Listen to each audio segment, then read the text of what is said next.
Bienvenidos sean todos a esta enseñanza de soteriología, la doctrina de la salvación. Y doy gracias a Dios por darme el privilegio de comenzar este estudio de la doctrina de salvación, soteriología. Con ustedes, la pastora y Magister Nancy Matos Viviesca de Pedglomi University. Vamos a entrar en esta doctrina que es para ser, primeramente, ser vivida, ser aplicada y ser conocida. El sistema de enseñanza que vamos a llevar, cada uno de ustedes deben tener abierta su Biblia, ya que vamos a trabajar con muchos textos, los cuales nos van a hacer respaldo de lo que vamos a ver. Y una de las claves que vemos en soteriología es el mensaje de la cruz, la perspectiva bíblica. ¿Por qué murió Cristo? ¿Por qué? ¿Por qué murió Cristo? ¿Y cuál es la base bíblica que se tiene? Pueden ustedes buscar Efesios 1:3.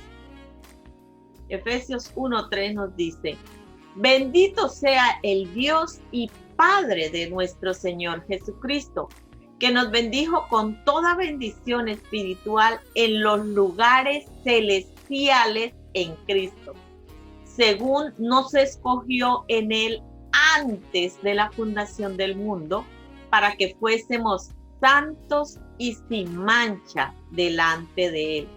Aquí vemos cómo Pablo explica lo que es la grandeza de la salvación. Pablo empieza diciendo que Él nos bendijo con toda bendición espiritual en los lugares celestiales. No es una bendición temporal. Nos escogió antes de la fundación del mundo y nos da un propósito y el objetivo para que fuésemos, ¿qué? Como nos dice ahí, según nos escogió en Él antes de la fundación del mundo, para que fuésemos santos y sin mancha delante de Él. Al ver esta palabra que es la que nos sostiene, esta es la base, el mensaje de la cruz, la perspectiva bíblica. ¿Por qué murió Cristo? No solo por perdón de pecados. Él murió para que nosotros fuésemos santos y sin mancha. ¿Qué es la soteriología? Dirán ustedes, ¿pero qué es? Es la doctrina de la salvación. Es el tema mayor de las Escrituras, tanto en el Antiguo Testamento como en el Nuevo Testamento, y se centra en el personaje más importante de la Biblia, nuestro Señor Jesucristo. Incluye la obra completa de la redención divina para el hombre pecador y que está alejado de Dios. Es sumamente importante entender correctamente la doctrina de la salvación. Cualquiera que enseñare un evangelio de salvación diferente de que es enseñado en la palabra de Dios, acarrea sobre sí una tremenda maldición. ¿Qué significa ser salvo? ¿Qué creen ustedes que significa ser salvo? Ser salvo implica el ser rescatado de un estado de perdición y ser transferido a un estado de salvación. Es ser vitalmente renovado y ser hecho idóneo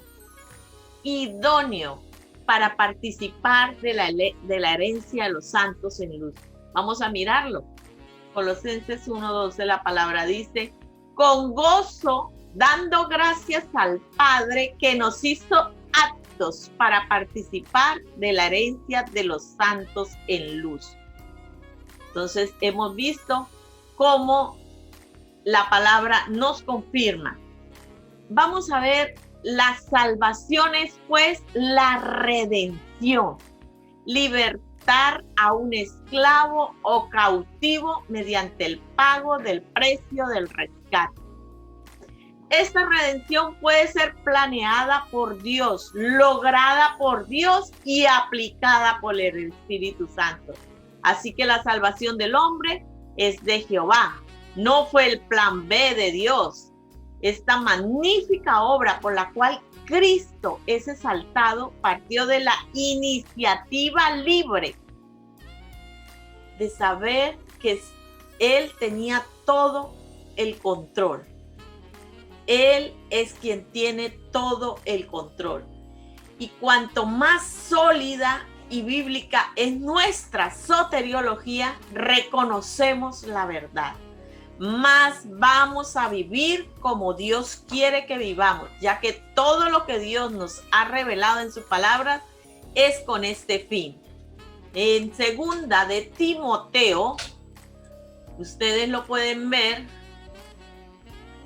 la palabra nos dice, en segunda de Timoteo 3:16, toda la escritura es inspirada por Dios y útil para enseñar, para redarguir y para corregir y para instruir en justicia, a fin de que el hombre de Dios sea perfecto enteramente y preparado para toda buena obra. Por eso vemos, esta es la esencia, su esencia, la esencia de la doctrina de soteriología, la doctrina de la salvación. Y podemos tener bases bíblicas. La palabra nos dice, de tal manera amó Dios al mundo. En 7 palabras vemos expresado cuánto y cuán sublime es el amor del Señor. Es un amor hermoso, un amor con raíces en el cielo. Amó Dios a este mundo perdido, necesitado, rebelde, a este mundo que de suyo aborrece a Dios. Es enemigo declarado de Dios hasta que el amor de Dios lo vence. En Romanos 5:8, la palabra es clara cuando nos muestra cuál grande es el amor del Señor, que ha dado a su Hijo unigénito. Otras 7 palabras para revelarnos el inefable don del Padre y el inconmensurable sacrificio del Hijo con su profundo amor, su admirable obra de sustitución vicaria en la cruz. Vamos a mirar en segunda de Corintios 5:21, al que no cometió ningún pecado por nosotros, Dios lo hizo pecado, para que en él nosotros fuéramos hechos justicia de Dios. Hermoso es lo que el Señor ha hecho por amor a ti, por amor a mí. Vamos en este estudio a tener en cuenta que ustedes les digo, para que adquieran el libro de Cruz y Sangre del doctor José de la Rosa.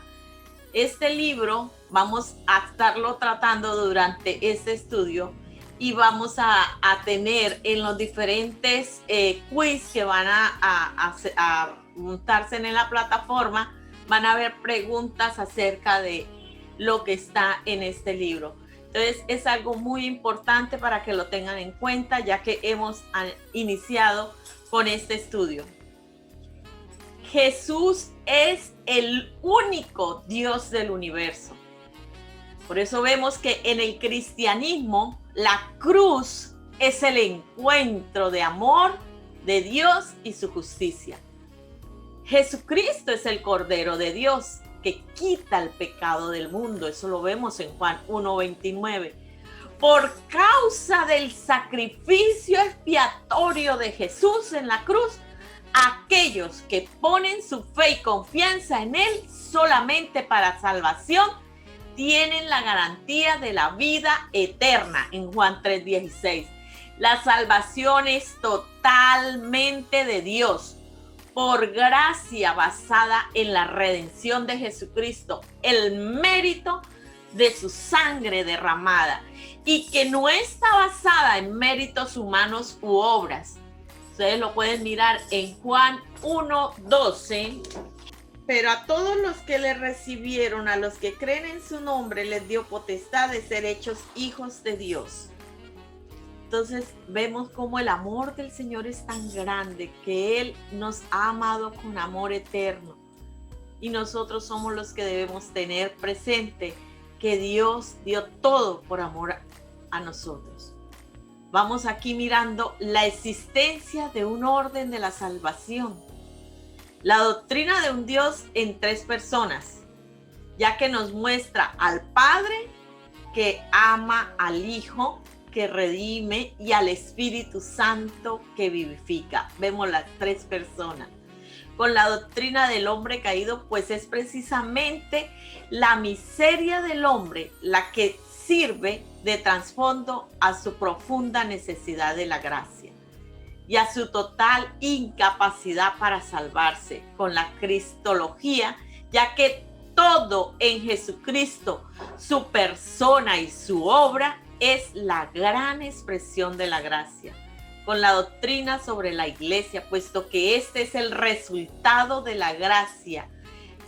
Cristo, donde está, actúa como agencia de salvación.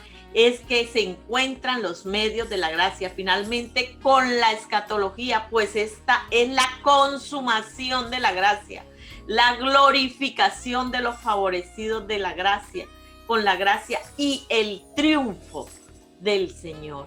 Entonces, vemos cómo la existencia de un orden de salvación se llama orden de salvación porque al proceso por el que la salvación obtenida por Jesucristo se aplica o administra a las personas que son salvas.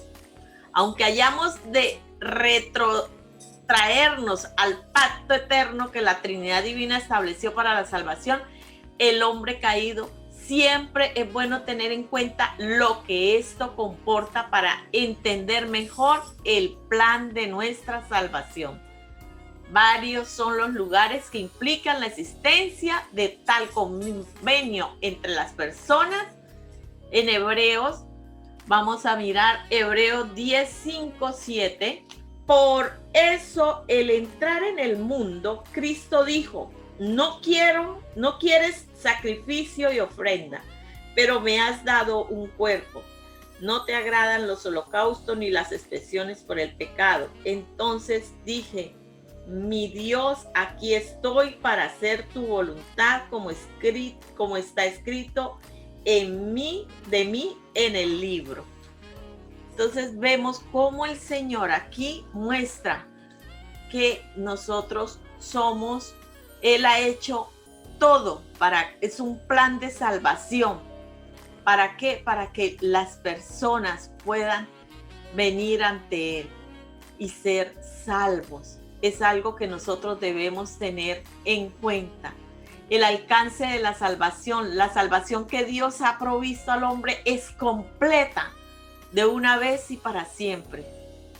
Tal y como el autor de la carta a los Hebreos dice: pero Cristo, habiendo ofrecido una vez para siempre un solo sacrificio por los pecados, se ha sentado a la diestra de Dios.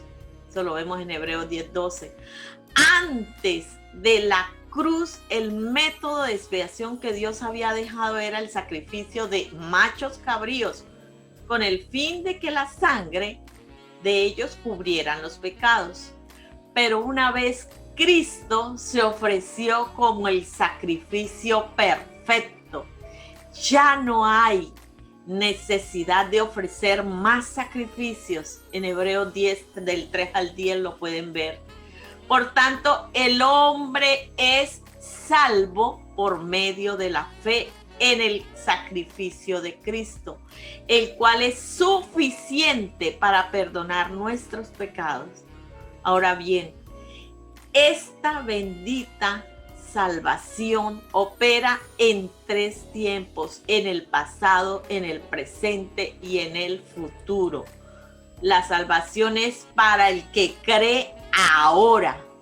Es cierto que la salvación del creyente es un hecho consumado en el pasado, pero también es un hecho que es un don que se ofrece al hombre en el tiempo presente.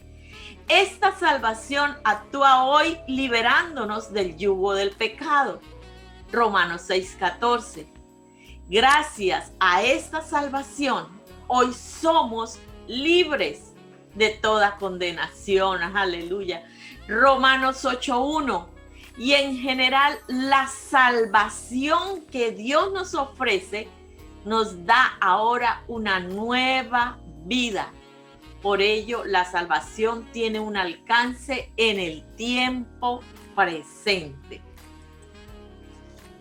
¿La salvación seguirá operando en la eternidad? ¿Ustedes qué creen? Finalmente, la salvación también operará en el futuro, ya que en la eternidad seremos glorificados y llegaremos a heredar el reino de los cielos. Vamos a mirar la palabra que nos dice en bendito el Dios y Padre nuestro Señor Jesucristo, que según su grande misericordia nos hizo renacer para una esperanza viva por la resurrección de Jesucristo de los muertos, para una herencia incorruptible, incontaminada e inmarcesible, reservada en los cielos para vosotros, que sois guardados por el poder de Dios mediante la fe para alcanzar la salvación que está preparada para ser manifestada en el tiempo postrero. Entonces, la palabra es clave. De esta forma opera la salvación de Dios, siendo planeada en el pasado y consumada por Cristo en la cruz. Hoy está disponible para todo aquel que cree en Él. Y a través de su gracia llegamos a ser salvos y perfeccionados hasta el día en que partamos de este mundo para estar con Él. Allí nuestra salvación será completa. Vamos a mirar Primera de Juan 3. La palabra nos dice: amados, ahora somos hijos de Dios y aún no se ha manifestado lo que hemos de ser, pero sabemos que cuando Él se manifieste seremos semejantes a Él, porque le veremos tal como Él es. Aleluya, Dios es maravilloso. Esto es algo hermoso, lo que más añoramos todos. Podemos ver que hay una naturaleza en el orden de la salvación. El Señor nos elige, el Señor nos llama. Estos son los pasos. El Señor nos elige, el Señor nos llama, el Señor nos regenera, nos convertimos, somos justificados, Él nos adopta, nos santificamos, porque la santificación es un proceso. Él nos persevera, en la perseverancia Él nos preserva, y la glorificación. Este es el proceso, este es el orden de la salvación. La naturaleza del orden de la salvación. Y vemos que la unión con Jesucristo, Cristo es la base, Él es el principio y el fin, Él es el alfa y la omega. En Cristo el orden de la salvación comienza con la libre y amorosa iniciativa de Dios Padre de salvar al hombre. Pero los hombres no son salvos sin más por el amor de Dios Padre. Es preciso que el carácter santo de Dios quede también salvaguardado. Para ello envía Dios Padre a su Hijo unigénito al mundo, para que haciéndose hombre sea el único mediador entre Dios y los hombres, hecho nuestro sustituto. En Él somos hechos justicia de Dios. Por eso es preciso recordar que no solo somos salvos por medio de Jesucristo, sino también en Él. Es decir, unidos a Él. Debemos estar unidos a Él. Unidos, la unión con Cristo. La unión con Cristo. Propiedades de nuestra unión. ¿Cuáles son esas propiedades de nuestra unión con Cristo? Por tanto, puede decirse que esta unión de los creyentes con Cristo es primero eterna, ya que han sido escogidos, somos escogidos en Él desde la eternidad. Sin embargo, para evitar falsas interpretaciones, hemos de añadir enseguida que dicha unión es eterna en sentido intencional, es decir, en cuanto existe en la mente y en el propósito de Dios. Vamos a mirar Romanos 8, 28, que nos dice la palabra. La palabra dice, y sabemos que a los que aman a Dios, todas las cosas les ayudan a bien. Esto es a los que conforme a su propósito son llamados. Porque a los que antes conoció, también los predestinó para que fuesen hechos conforme a la imagen de su Hijo, para que Él sea el primogénito entre muchos hermanos. Entonces vemos, pero se hacen 12 concretaciones salvíficas y vemos cada uno en el tiempo en el que se reviste de Cristo por la fe, distinguiendo así los dos estadios. Vemos que Cristo es nuestro sustituto en la cruz, en virtud del pacto de la redención, mientras que pasa a ser realmente nuestra cabeza en virtud del pacto de la gracia, cuando nos incorporamos a Él como miembros suyos, unidos al Señor, unidos a Él. Por eso en el libro que les digo, La Cruz y Sangre, Jesús, el único Dios del universo, nos habla quién es Jesús, quién es, decían que era Jesús. ¿Qué dice la Biblia de Jesús? Primero miremos las palabras de Jesús en Juan 10:30. Yo y el Padre uno somos, dice la palabra. A primera vista no aparecería afirmar ser Dios. Sin embargo, mire la reacción de los judíos en su declaración. Por buena obra no te apedrearemos, sino por la blasfemia, porque tú, siendo hombre, te haces Dios. Juan 10:33 lo vemos esto. Los judíos entendían la declaración de Jesús como una afirmación de ser Dios. En los siguientes versículos, Jesús nunca corrige a los judíos diciéndole, yo no me hago Dios. Eso indica que Jesús verdaderamente estaba diciendo que era Dios al declarar, yo y el Padre uno somos. Juan 10:30. Y Juan 8:58 es otro ejemplo. Jesús proclama, de cierto os digo, antes que Abraham fuese, yo soy.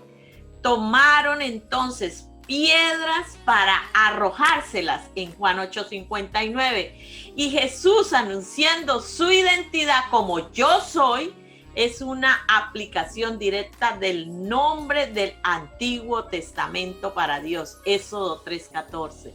Nuevamente, ¿por qué los judíos entonces querían apedrear a Jesús? Si él no había dicho algo que ellos creían que era blasfemo. Concretamos una afirmación de ser Dios. En Juan 1:1 dice, el verbo era Dios, y en Juan 1:14 dice que el verbo fue hecho carne. Esto indica claramente que Jesús es Dios en la carne. Tomás, el discípulo de Jesús, dijo, Señor mío y Dios mío. Juan 20:28. Jesús no lo corrigió. El apóstol Pablo describe como nuestro gran Dios y Salvador Jesucristo en Tito 2:13. El apóstol Pedro dice lo mismo, nuestro Dios. Entonces vemos como el Señor, Él es Dios. Él es Dios, la palabra lo confirma. ¿Y qué significa que Jesús es el Hijo de Dios? ¿Qué significa esto? Jesús no es el Hijo de Dios en el mismo sentido que percibimos a un padre y su hijo. Dios no se casó y tuvo un hijo. Dios no se unió con María y juntos produjeron un hijo. Jesús es el Hijo de Dios en el sentido de que Él es el Dios manifestado en forma humana. En Juan 1:1 y 14 nos dice: Jesús es el Hijo de Dios en cuanto fue concebido por el Espíritu Santo. Lucas 1:35 declara: respondiendo el ángel le dijo: el Espíritu Santo vendrá sobre ti y el poder del Altísimo te cubrirá con su sombra, por lo cual también el santo ser que nacerá será llamado Hijo de Dios.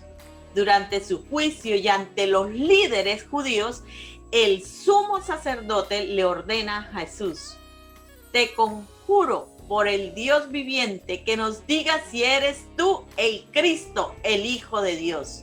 Mateo 26:63. Jesús respondió: tú lo has dicho.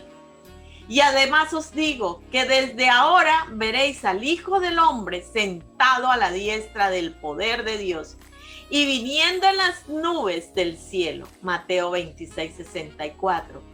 Los líderes judíos respondieron acusando a Jesús de la blasfemia. Mateo 26:65-66.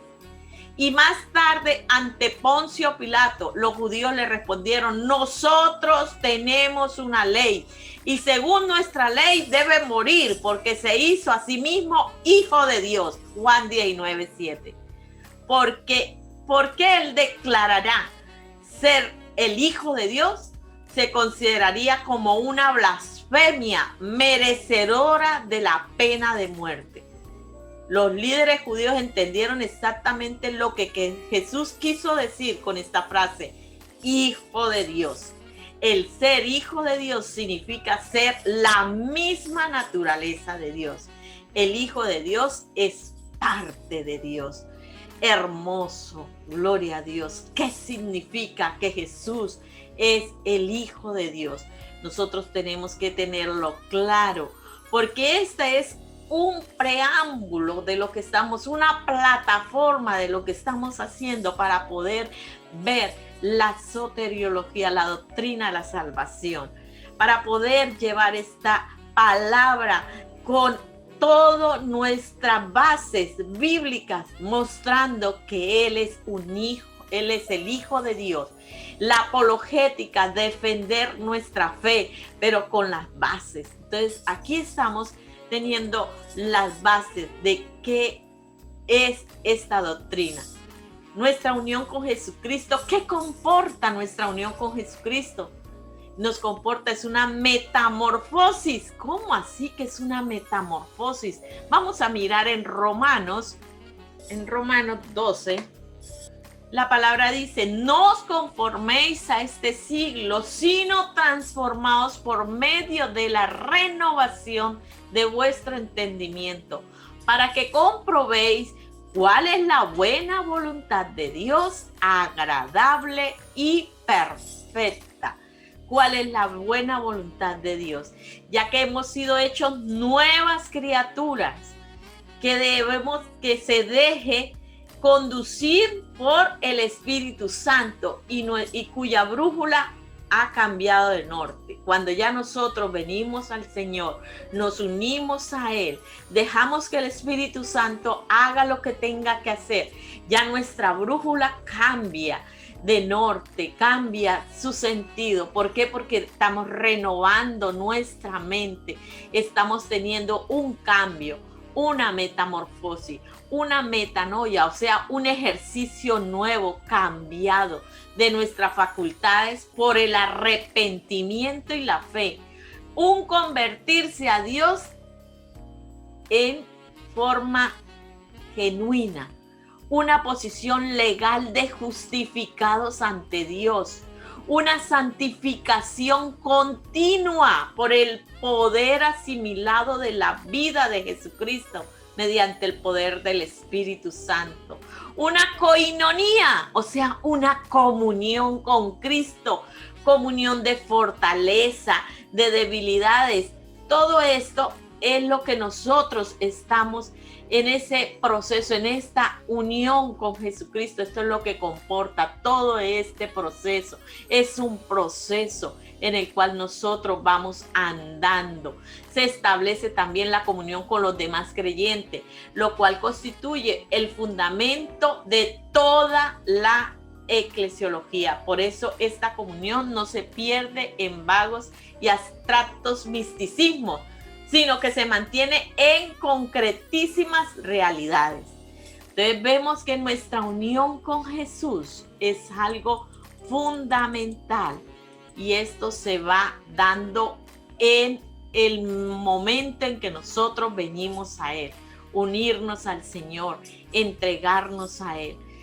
En este tiempo que hemos estado, vamos a estar reflexionando. Esto es una plataforma de lo que vamos a ver acerca de la soteriología, la doctrina de la salvación. Cada uno de ustedes, ahí después se les va a encontrar el quiz de lo que hemos visto en esta primer clase, en esta introducción. Esperamos que sea de gran bendición y que cada palabra, cada texto que se ha compartido, ustedes estudien y puedan conseguirse el libro que les dije del apóstol José de la Rosa, Cruz y Sangre se llama el libro. Y vamos a estudiarlo, vamos a leerlo, porque parte de este libro saldrá en lo que vamos a estar estudiando en el transcurso de la enseñanza de soteriología. Nos vemos, Dios les continúe bendiciendo.